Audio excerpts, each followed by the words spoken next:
Дәл ушул мамлекеттик сыйлыктар боюнча биз теманы студиябыздан улантабыз. Келген кадырлуу коногубуз бар. Кыргыз Республикасынын эл артисти Түгөлбай Казаков агайыбыз бизде конокто. Саламатсызбы агай? Кош келиңиз студиябызга. Ушул мамлекеттик сыйлыктар боюнча агай, сиздин пикириңизди, оюңузду билели деп чакырып отурабыз да. Ушул жакында эле эгемендүүлүк майрамына карата президент 162 адамга сыйлык тапшырыптыр да. Бизде жалпысынан 30дан ашык сыйлык бар экен. 30дан ашык ар тармакта бериле турган сыйлыктар. Кандай ойлойсуз, көппү бул сан? Бул сыйлыктар Советтер Союзунан калды да бизге. Мындай дүйнөгө кенен карап көрсөңөр, Американын эл мугалими деген жок. Мисалы, Германиянын эл сүрөтчүсү деген жок. Кытайдын эл артисти деген жок.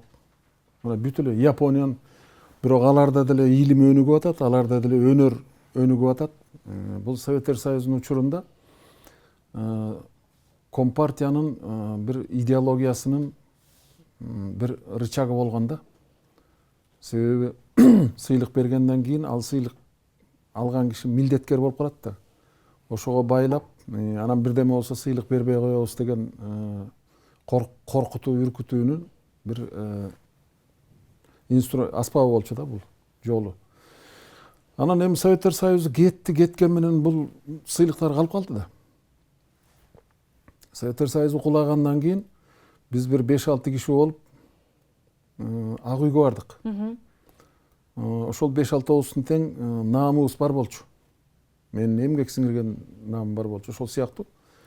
Анан барып айттык, эми Советтер Союзу кетти. Анын идеологиясы толугу менен өзгөрүп атат. Биз ушу сыйлыктарды жойбойлубу деп бардык. Барсак, биздин оюбузга келбеген сөздү уктук аерден. Алар айтты, эгерде мына ушул кишилердин демилгеси менен ушул сыйлыктарды жоюп атабыз, жокко чыгарып мындан ары сыйлык болбойт десек, анда сыйлык ала албай тытынып жүргөн кишилер силерди биринчиден каргап шилеп жебериңерге чейин жетет. Экинчиден алар айтат, булар бир тааныштары менен опоңой эле алган, кыйналбай эле алган, азап тартып жүрбөй эле алган, ошон үчүн опоңой өткөзүп берип атат дейт. Ошо менен элдин баарына силер жаман көрүнүп каласыңар эки ортодо. Деп анан бизди кайра жөнөтүп жиберишкен. Далыбыздан таптап туруп. Ошо менен ал демилгебиз өтпөй калган. Чынында бул сыйлык бир кезде адамдарга эмне үчүн керек эле? Эки нерсе үчүн керек болчу. Биринчиси моралдык, баягы бир өзүн сооротуу да. Кайсы бир чекке жетип ошол белгиленди дегендей түшүнүк бар болчу. Экинчиси аларга бир материалдык кичине жардам болот эле. Мисалы үчүн эл деген наамга ээ болгондор, эл сүрөтчүсү, эл мугалими, эл артисти дегендер пенсияга чыкканда аларга персоналдык пенсия коюлат эле. Үстүнө кошулуп. Мунун баары азыр алым салды. Азыр пенсияга чыкканда эчтеке кошулбайт да. Анан бүгүнкү күндө ушуну жое турган жерге келип калды бул сыйлык өзү. Анткени алар сыйлыкты алган кишиге мунун жашоосунда моралдык эле баягы бир жыйындарда чыгып калганда ошол наам айтылбаса, башка эч жерден бир тиын пайдасы жок. Чындап келгенде. Бирок ошол сыйлыкка умтулгандар дагы көп болот атпайбы дагы деле агай? Эми ошондой кишилер болот экен. Ал сыйлык үчүн кимдин болсо да кекиртегин жара чайнагандан кайра тартпаган кишилер бар. Сыйлык үчүн туулгандай да. Анан мүмкүн мен деле ушу сыйлыкка кызыккан бир киши болот белем деп ойлойм да, башыман бир окуя өтпөгөндө. Агай, сиз өзүңүздүн жеке оюңузда эл артисти, ушул эл деген наамды кайсыл ырым үчүн же эмгегим үчүн деп алдым деп ойлойсуз? Мен мага ушул сыйлыктар берилгенде эки жолу тең. Эмгек сиңирген берилгенде да, эл артисти берилгенде да мен Кыргызстанда эмес болчумун. Чынымды айтайын.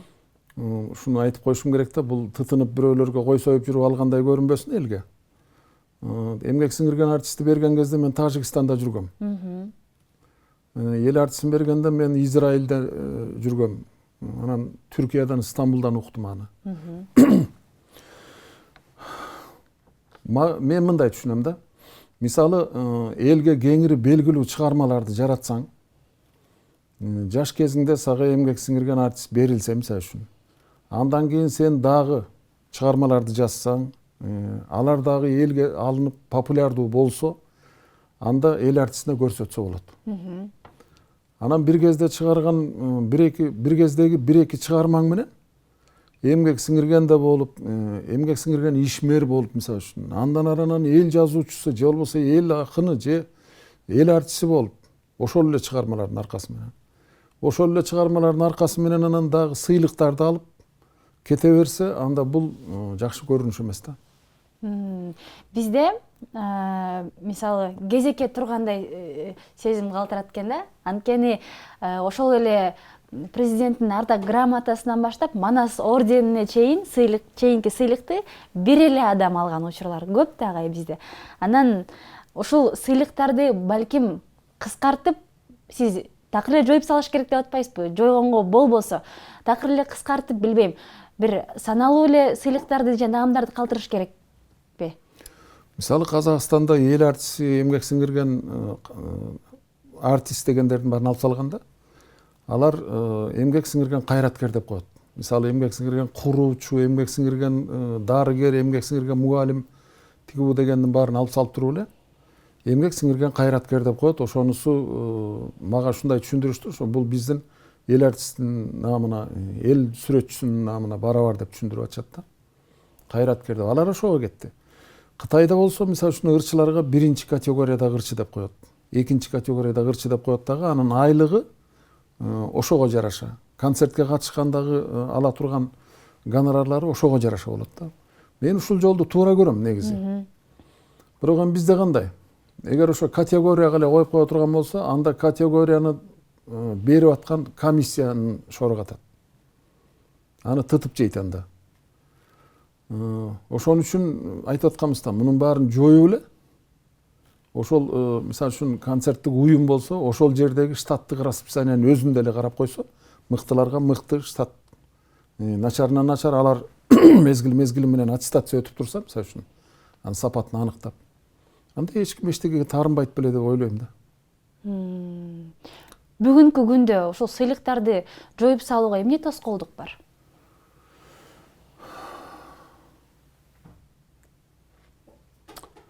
Муну жойгонго биринчиден өнөрпоздор өздөрү каршы. Алгысы келет. Алгандары ошо ойдон жүргүсү келет. Эл алдында айтылып жүргөндүн өзү да булар үчүн бир чоң дөөлөт экен да. Мисалы концертке чыгып атканда мына эки түр бар адамдардын. Мисалы мен ушу алган сыйлык наамдарды айттыргым келбейт. Бир жерде чыкканда жөн эле өзүң атыңды эле айтса болот деп ойлойм да. А бирөөлөр бар, ушу төшүндө жүргөн төш белгинин баарын санаткысы келет. Анан чыккысы келет сахнага. Ал эмне болгону оор экенин мен түшүнбөйм, мисалы үчүн. Андан ага талант кошулбайт, андан ага акыл кошулбайт, анын баарын санагандан. Анын баарын санаганда башкалар кичирейип барып адам сыянан кетип калбайт. Жадап тура берет ошонун баарын угуп. Ушунун өзү да бир кеп кыла турган нерсе да. Агай, мисалы кайсыл бир тармакта иштегенине көп жыл, мен иштегениме көп жыл болду, ушунча жыл болду, мен сыйлык алышым керек деген адамдар бар да. Анан кандай ойлойсуз? Мисалы сыйлык сиз жогоруда айтпадыңызбы? Жасаган эмгегине жараша берилиш керек депчи. Анан бул жерде жаш курактагы маселе бар экен да. Эми мындай түшүнүш керек да. Эгер адам бир мекемеде 10 жыл, 15 жыл, 20 жыл, 30 жыл иштесе, ал иштегени үчүн мамлекет ага айлык төлөйт. Ал жумуштун акысы айлык. Жумуштун акысы сыйлык эмес. Айлык. Анан ошол жерде иштеп аткандардын ичинен бирөөсү баарынан бөлүнүп, өзгөчө бир рационализаторлук бир нерселер менен алектенип, же болбосо бир чыгармачыл мамиле менен ошол иштин баарын оңдоп же түзөп же реформа кылып, бирдеме кылып, аны же болбосо чыгарма жаратып, башкалардан өзгөчөлөнүп турса, анда ал сыйлыкка умтулганга укугу бар деп ойлойм да. Анан мен 24 жылдан бери иштеп атам деген бул аргумент эмес. 24 жылдан бери иштеп атсаң, сага 24 жыл мамлекет айлык төлөдү. Ошол жасаган ишиң үчүн. Анан 24 жыл иштеген үчүн деген сыйлык жок да, же болбосо 25 жыл иштеген үчүн деген сыйлык жок, 30 жыл үчүн. Ал үчүн Советтер Союзунун учурунда эмгектин ветераны деген медаль бар болчу. Ошону да алар деле бекер чыгарбаса керек деп койдум. Ушундай бир мен мынча жыл иштегем, тигинче жыл иштегем дегендердин оозун жабыш үчүн чыгарса керек да. Анан аны жоюп салбадыбы? Эмгектин ветераны дегенде. Жоюп салгандан кийин анан кайра берки сыйлыктарды бергиле, мен мынча жылдан бери иштеп атам деген. Бул аргумент эмес, бул макоолук. Ал 30 жыл иштеп сен эчтеке жаратпасаң, элден бөлүнүп эчтекеңди көрсөтө албасаң, жөн эле эртең менен 9-да келип кечки 6-да кетип атсаң, аны үчүн анда өзүнчө сыйлык эмес керек. Ишке такай келгендиги үчүн деген бир төшбелги жасап коюш керек анда. Болбосо аны эмгек сиңирген, же болбосо башка сыйлыктарды бергенге болбойт да. Мамлекет аны иштегендиги үчүн баалады да. Айлыгын берди. Кече жакында сыйлык алгандардын ичинен биз агайларыбыздан, эжекелерибизден интервью алган кезде сыйлык бул стимул берчү же мотивация берчү нерсе деп айтышты да. Анан ошол сыйлыкты эгер иштеп аткан кезде жаш кезиңде алсаң, андан дагы бир чоң мотивация берет, дагы бир жаңы чыгарма жаратасың, же жаңы бир ачылыш жасайсың деп.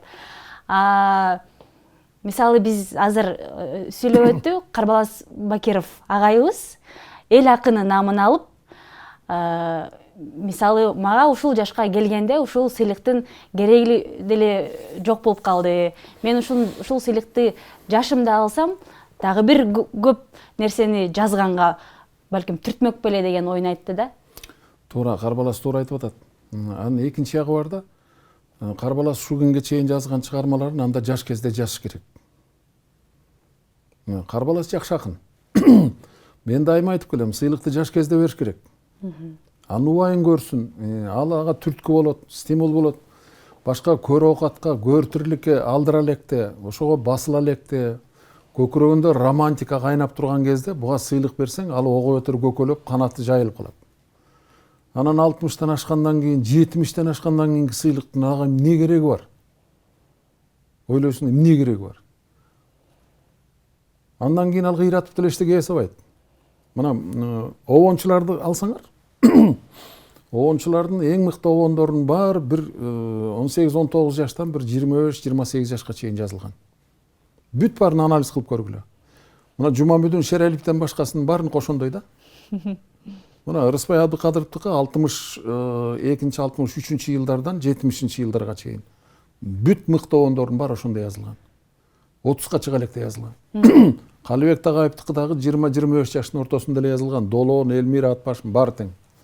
Ушул сыяктуу бир жаш кезинде чыгармачылык абдан өркүндө башка эчтеке менен алагдыбай, алаксы болбой, жалаң чыгармачылыкты кубалап жүргөн кезде ага наам берсе, сыйлык берсе, ал андан ары иштейт. Сиз канча жашыңызда алдыңыз эле агай? Мен 37-имде. Эл артистин алдыңызбы? Эмгек сиңирген алдыңыз, анан? Эми меники 37 болуп тур, бу деле кеч.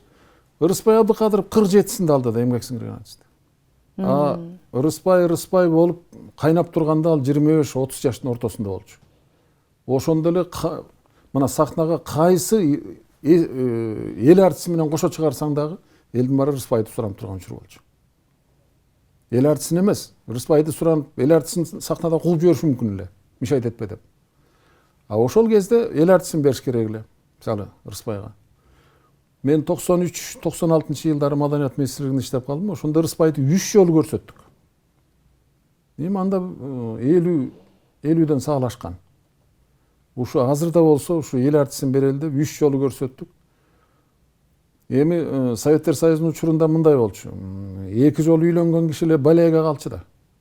Бул моралдык жактан туруксуз, анан тарапара деген бир шумдук аргументтери болот эле. Ал турмушунда эмне болгонун сурачу эмес эч ким. Анан тиги киши болсо бир 2-3 жолу үйлөнгөн экен. Ушуну бетке кармап туруп алышты да. Эмне болду эми? А киши кетти. А кишинин артынан чыккан окуучулары эл артисти болду. Окуучулары башка мамлекет сыйлыктарга чейин барды. Бирок ал ошо эмгек сиңирген артист бойдон кетти. көзү өткөндөн кийин дагы ушу мамлекеттик сыйлыктарды ыйгарбады кече жакында дагы. Ошол нерсеге кандай карайсыз агай? Эми сыйлык көз өткөндөн кийин сыйлык бергенге болбойт. Эми наам бергенге болбойт да. Сыйлык берилет. Мисалы, казактардын Мукагалы Макатаев деген мыкты акыны болгон. Ал 43 жашында каза болуп калган. 74-жылы. Жакшы акын болчу. Анан ошондон бааланбай жүрүп отуруп 2000-жылы ага мамлекеттик сыйлык беришиптир. Сөөгү сөпөт болгондон кийин. Анан ойлойсуң да, бул кимге керек эми бул сыйлык азыр? Өзү көзүнүн тирүүсүндө жазып атат баягы киши. Ой, мен болор кезим болду го дейт. Бирок эч ким баалаган эмес аны. Ал мындай поэзиянын өзүнүн бир чыгармачылыктын тили менен айтканда, ал арпа ичинде бир будаймын деди. Берки арпалар болсо айтты, жо сен деле биздей эле арпасың. Будай эмессиң, сен деп отуруп өлтүрүп салышты да. Мындай айтканда, орой айтканда. Ал кийин анан поэзиясын алып окуй, бул Будай Турбаев деп атышат да. Анан Будай Турбаев деп сыйлык берип атат. Өлгөндөн кийинки берилген нерселер билбейм мен, бул мага шылдыңдай эле көрүнөт да. Тирүүсүндө каякта жүрдүңөр эле деген сөз бар да. Тирүүсүндө эмне көргөн жок белең ошол кишини, же чыгармасын окуган жок белең. Бизде дагы ошо Рыспай Абдыкадыровго ошондо бербей отургандан кийин 94-жылы ал киши кетип калды. Каза болуп калды. Анан ошондон кийин дагы посмертное деген бар да. Ошого да каршы болуп коюшту. Посмертныйга да каршы. Анан мен ошондо ойлодум, бул адам таланттуу болуп туулушу мүмкүн экен, бирок ага Кудай бак айтпаса, жолун катуу кылып койсо айла жок экен. Мына жолу катуу кишилер бар. Мына Майрам Дүйшөкеева. Канча жолу көрсөтүлдү ушу кыз. Сөзсүз бир балая болот да, албай калат дайыма. Каныкей Эралиева канча жолу көрсөтүлдү. Канча жолу көрсөтүлгөндөн кийин алды эл артисин. Болбосо булар капкачан эле Кыргызстан булуң бурчунун баарына таанылып бүткөн. Эл артиси деген ким? Элдин баарына таанылып бүткөн, элдин баары жакшы көргөн ырчы да. Анан элдин 10дон бири да тааныбагандар эл артиси болуп кетет. Ошону көрүп анан тигилер баягы моралдык, психологиялык жактан басынып атпайбы акчылар. Ушундай маселе бар да. Ушул маселе дагы мисалы наамдар азыр ушул мамлекеттик сыйлыктар такыр эле ушул билбейм берилбей эле турган, кереги жок эле адамдарга берилди деп дагы бир жылы бир ырчыларыбыз, эстрада жылдыздары мамлекеттик сыйлыктарды алганда, наамдарды алганда бир катуу талкуу болбоду беле? Сиз ошо кандай карайсыз? Анан ошол кезде эми жаш кезде алсын, ырдап атат, элге кызмат кылып атат дегендер дагы болду.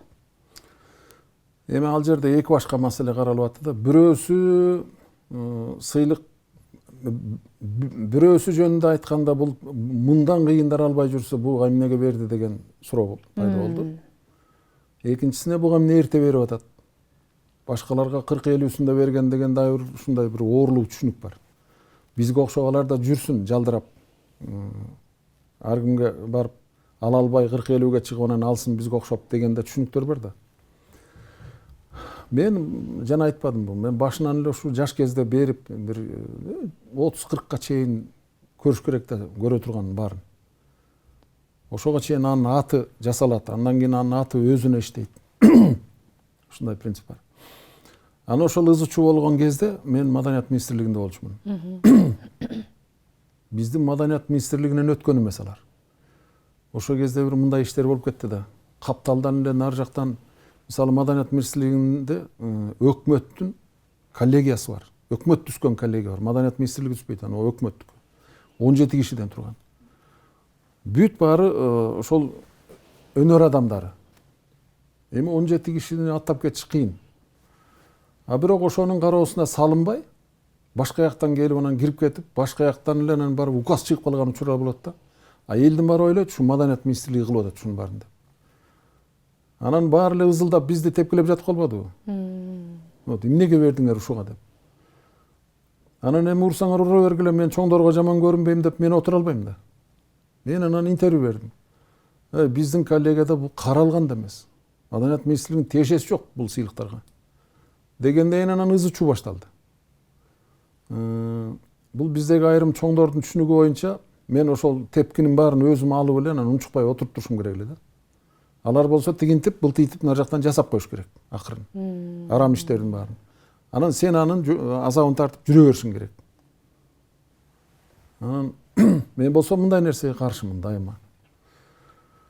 Туура жаш кезинде бейлисин, бирок дайыноты жок, эчтекеге татыбай турган кишилер тааныш аркылуу келип алып кеткенде, бер жактагы эмгеги капкачан сиңип бүткөн кишилер бар. Мисалы Кыргыз драма театрында бир 3-4 кызыбыз бар. Анын бирөө эле алды жакында. Ошол 3-4-өө Одуракаев деген жигит менен кошо 5-өө канча жылдан бери көрсөтүлөт. Албайт, бербейт. Мына Маданият министрлигинин коллегиясынан өтөт, чоң комиссияга барат да кулап калат.